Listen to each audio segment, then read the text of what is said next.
Yeah, so definitely surprising loss with LeBron coming back. You thought maybe they'd get it, but as I said, with those Bulls doing what they need to do, they want to make that playoff run. And basically, a lot of teams are almost in their playoffs right now. I know that's cliche, but a lot of teams are playing for their lives right now. And T-Wolves, another team that's in that mix there. They're starting to get healthy at the right time. Karl Anthony Towns is back now. Anthony Edwards came back today, and they went in the Chase Center and they beat the Warriors, which is very impressive. Like, the Warriors on the road, Washington Generals, but Golden State at home, they're like the Harlem Globetrotters, right? They're the real deal. So for Minnesota to go in and win that game, that puts them a half game behind the Warriors for that sixth seed. So everybody's in the mix. And yeah, like Thunder, they beat Portland today. That lonely Portland, like I mentioned, with Damian Lillard being out. And now OKC has the 10th seed. So it is crazy out there. The wiggity wiggity wow wow West, Jim West, he would say, it is very open out there. Will Smith keeps finding his way into my show, I guess. But going out east, like we always talk about that three-headed beast at the top with Milwaukee, Boston, and Philly. They're all still doing great. Milwaukee had that hiccup against the Nuggets the other night, and Philly had a loss as well. But the Cavs, they're sneaking in there. They've won 9 of their last 11, including a win today over the Rockets. So their only 2 losses out of those 11 were to the Sixers and Heat, so that's not bad. And like at times the Knicks look like they can enter that team. They win a bunch and they win 3 in a row, beating the Nuggets, and then they lose 3 in a row. T-Wolves, Heat, and Magic. So we'll see what they have next. And then you have that other mix, right? The Raptors, Hawks, and Bulls. They seem to be the 8 to 10. They're playing specials. It looks like Raptors got a win today.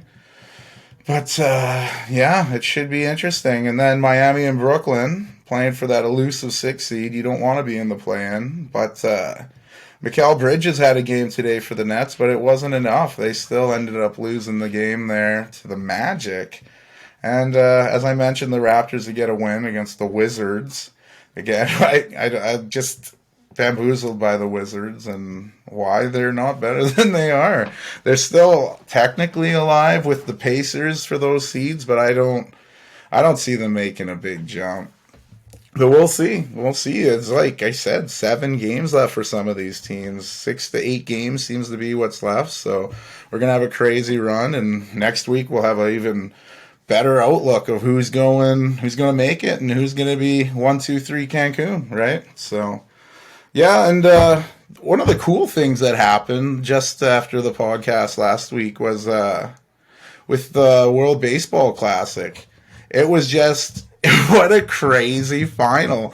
Like I need to watch some more baseball this year, and what way to hype it up other than this? You have Ohtani going up against Trout for literally the last out. And everyone's like, oh, who cares? It's a big deal. They're on the same team. Oh, that's it. But those are 2 of the best players.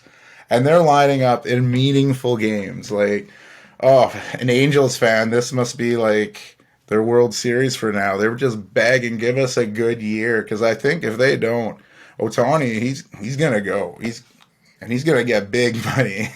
I don't know where, but someone will pay him. But, oh, man, it'll be good. And, like, we're going to go to footy now because the baseball classic's done. I'm not big into the spring training yet, but the MLB season is just around the corner. And we'll bring some people on that watch a little more than me and see what they can bring. I'm pumped for the Jays.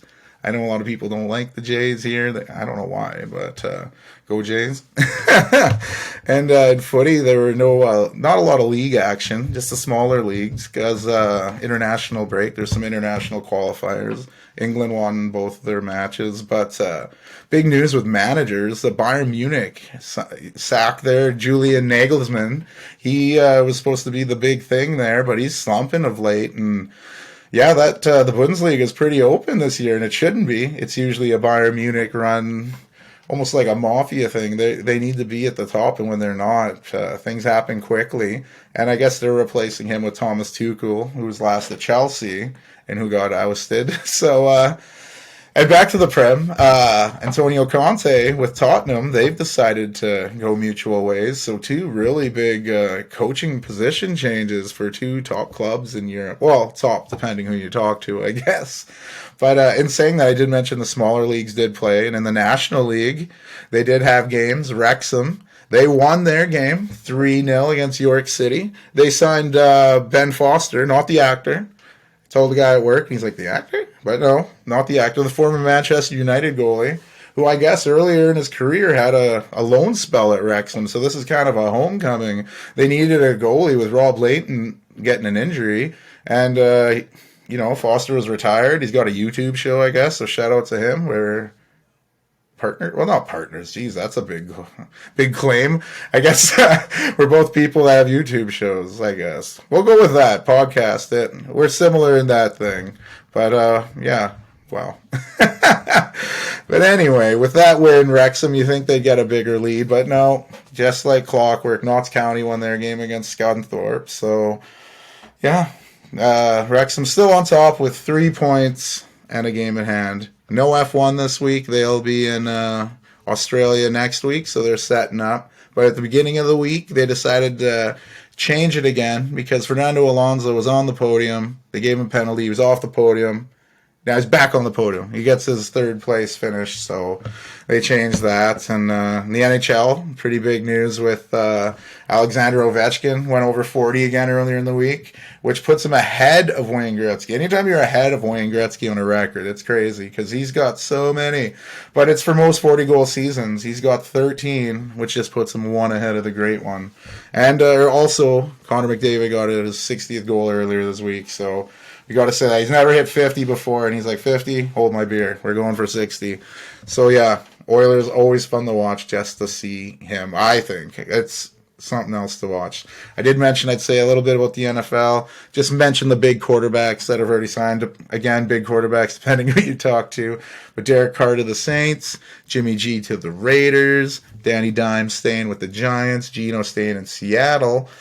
Two, under the radar ones, they're backup quarterbacks, but in these situations, they can maybe emerge as a starter, like Taylor Heineke going to Atlanta, backup Ritter, and Mike White going to the Dolphins, because Tua, if he takes many more headshots, he might have to retire. It's such a shame. He's so good, but, the way he acts after these headshots, it's crazy. It's a boxer getting knocked out. Well, that's literally what it probably looks like. Because his hands it's disturbing. And, the big one is Lamar Jackson, too. How is he not signed? Well, he is signed, I guess, to, a non-exclusive franchise tender. So the Ravens do technically have him for a year unless another team makes a bid. But no one's making bids on them because of the way he plays or the fact that they'd have to give up two first-round picks, which in the NFL is no, they hold that tight. So I don't think Lamar is going to go elsewhere. So I'm thinking he's going to stay in Baltimore just kind of because he has to. But I did mention the Jets earlier, and they are the one team still looking for a quarterback. As I said, Mike White, he's gone to Dolphin Town in Miami, and they want Aaron Rodgers. They've both said it. Aaron Rodgers went on Pat McAfee's show, and he said it. The Jets have said it. Now we'll see what happens. Alan Lazard's already signed with the Jets. He's like, I'm coming here for Rodgers, so we'll see what happens. He emerged out of his hole of darkness for 2 days. He wanted to, isolate himself. He's supposed to go 4, he went 2. So maybe that's good for the Jets. I don't know what that means. It's kind of like Groundhog Day. He came out of his hole. He saw his shadow, and now he wants to play for the Jets. It's groundhog math right there. But, it's some big quarterbacks in the draft, too. C.J. Stroud. You got Bryce Young, Will Levis, Anthony Richardson, Hendon Hooker. Some more established than other. Some with the word potential. That word potential in the draft. We could see. And any of these guys could be busts or, the big... another Mahomes on her hands or something, but we'll see. The draft when is that coming up here? April 27th, so the Carolina Panthers are on the clock after trading up to that spot from the Bears. We'll see who they take. You know, Reich's the new coach there. They got some weapons, some older weapons, but weapons are weapons, I guess. So we'll see what the Panthers got. But I don't want to get too crazy in the NFL free agency. It's a rabbit hole. Suddenly you're just looking up draft boards, talking football, and you're like, oh man, I gotta go to work. But it'll be exciting. But yeah, all that talk, I was thinking what story to go with today, and I was really trying to come around to it. You know, the last one I was a little wild in the Vegas bathroom, but I thought, what about when I went over to Dublin for St. Patrick's Day? You know, so like I went over and I've dual citizenship, so shout out to Mom, thank you. I was over in England working for a bit, and I took some time off. My birthday was coming up. I'm like, let me take 2 weeks off. My birthday's in March. Take 2 weeks off. I found an all-inclusive to Antalya, Turkey, and flew there. I thought I was going to die on the cab ride because I know there were lines on the road, but I think like they were just optional to follow because we were all over. He said, do you have cash? I said, no. He said, oh, okay, I'll take you to an ATM. Where it looked pretty sketchy, but I got the money, paid him, got to my resort. It's pretty cool. I snuck some sliced turkey into my bag so I could record myself. Hi, I'm Rennie Riquet. I'm eating turkey in Turkey. You know, real important video. So, yeah, it was a pretty cool trip. And the thing that I'm going to segue to Ireland here is I might come back to Turkey on another episode, but the part in this Turkey trip, I was playing soccer with some people on the resort. All I had was dress shoes, right? So I'm playing in the dress shoes. Boom, my ankle, it rolls all the time. So it decided to roll. And I wish I could roll J's like my ankle. But anyway, the ankle rolls again. It's swelling up. Fly back to London. My dad picks me up to take me to Dublin, to the airport the very next day to go to Dublin.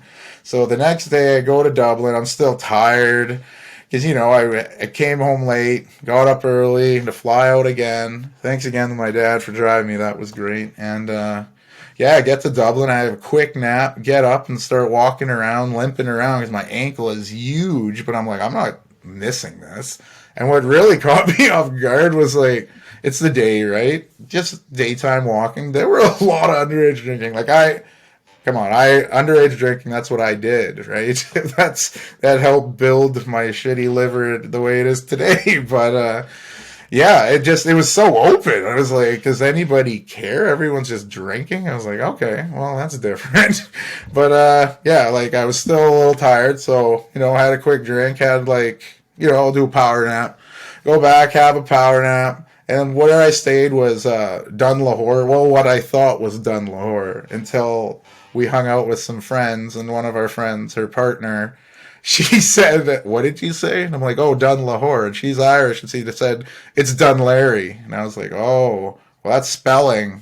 That Irish spelling. There's letters where there shouldn't be letters. But yeah, it's pretty wild. But yeah. My birthday is around St. Patrick's Day. This was St. Patrick's Day. I'm in Dublin. I got a bad ankle, but I'm still, you know, bar hopping, walking around, going spot to spot, going to a small place. Then I heard Whiskey in the Jar. Well, probably one of the best versions, like Metallica. You go listen to that. Try to reenact that. It was so good. And, you know, I'm by myself, right? And I'm limping around, and, you know, you're trying to hang out with people, but you're just like, hey, how's it going? Limping up to them, and they're like, ah. So then I'm like, well, I'm not going to meet anybody here. I see a Hard Rock Cafe. I'm like, hey, maybe they'll have sports on. That's usually my jam, as sports and shorts of sorts tend to go. But yeah, I go in there and see a bunch of jerseys, people around my age. So I go over there. I'm like, hey, how's it going? They know English, also a good plus. So, I mean, we're in Ireland. Everyone should know English, but there's also drunken English, which is hard to understand. But anyway, we start talking, and they're watching some Champions League. I ask if I can join. We watch the game. They're from all over. There's students from Spain, Italy, England. They're all kind of gathered together to watch the game. I'm like, oh, this is pretty sweet. But yeah, I'm like, well, what's up now? And they say, well, we're gonna go grab something to eat. And I'm like, where are you guys going? And they take me to this local. I wish I remembered the name. Just a small little place, and there was just homemade burgers. So good. I mean, I was drinking, but this was still a very good burger. And, chatting the people and the Italian students I was chatting up. I think I was courting. I don't know. It probably wasn't going well, as most tend to go at that time. But I was like, oh, that was so good. Like, I don't know. What's the plan now? I'm just kind of, hanging out with these people now. I don't know if they were cool. They seemed cool. That they were they kept inviting me. So I'm like, where to? And we go, and I'm like, where the hell are we going? Like, Hostel was out at this point, and I'm looking, and I'm like, where? This is getting sketchy. But as we go through this door of this, like, what looked like a rundown building, we started climbing steps, and you could hear something faintly in the distance. And as the door opened, you could hear the music. It was like some kind of speakeasy or something. I didn't see it coming, but it's full of people playing some music. It was awesome. Had some drinks in there. Then I'm like, I gotta go. I'm already pretty loaded. I know it's St. Patrick's Day, and that's the thing, but I'm like, I gotta go. So I say bye to one person. I think he was with the group. I don't know. I get out, see a train station, hobble towards it. I'm kind of stumbly, waiting for a train. I think I know the one to go on. I'm kind of hanging out, doing my thing. I don't know, just probably swaying because I was drunk. And these Irish guys on the other side of the track, right? They're on the other platform and kind of start shit talking me, calling me a drunk and stuff. I'm like, whatever. And they're like, you stupid American, this and that. I'm like, I'm not American. They're like, oh, fuck you, Americans. And I don't know why I went French there, but but yeah, they were like trashing me. I'm like, man, I'm Canadian. At least I'm not part of the fucking IRA. And then it was like, in a movie with the record, like record scratch and everybody stops. Yeah, they just didn't say anything. They stopped. Started running to the tunnel to cross over to where I was. And I was like, oh, shit. Maybe the IRA is a touchy subject. Obviously it is. But at this point, I was like, we'll go to some stupid trash talk. Stupid trash talk. Shouldn't have said it. Wouldn't say it again. But at this point, I had said it. So I immediately started hobbling. Whatever train was near me. Went on it. Kind of went to the back. Slouched down. And just kind of chilled. We started moving. I didn't see anybody chasing me. So I was like, sweet. Next thing I know, I open my eyes. I'm getting woken up. Like, hey, end of the line. I'm like, what? What the fuck am I? And they kick me out. I have no idea where I am.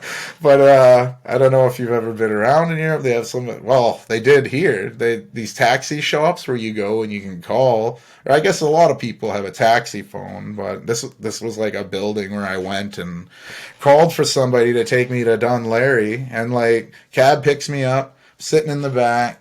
I open my eyes again. We're pulled over. I'm like, what is happening? And I can hear the cop talking to the driver. And he's like, he's a tourist. I'll get him to put it on. Because, I guess I didn't buckle up. And that's a thing. The driver got me out of a ticket because I think I could have got a ticket. But, this takes me back to my nice hotel in Dunleary that I got a good deal on. Because it was, a little outside of Dublin. And it was nice. So I come in at God knows what hour, just stumbling in the things, ankle that I shouldn't have been walking on, which is way worse because I've been trying to run away from people that I've antagonized. I've been stumbling all over, the cobblestone roads. This is a recipe for the shit ankle to just get shittier. But, it was a really dope trick. I want to go back so bad, especially on St. Paddy's Day, and maybe, take it a little more easy, not lip anybody off, see where it goes. But, it will be pretty good, I think. But that's my short today. Hope you enjoyed it. Thanks again for coming out to Sports and Shorts of Sorts. Look forward to doing this next week. Thanks again, guys. Ren City out.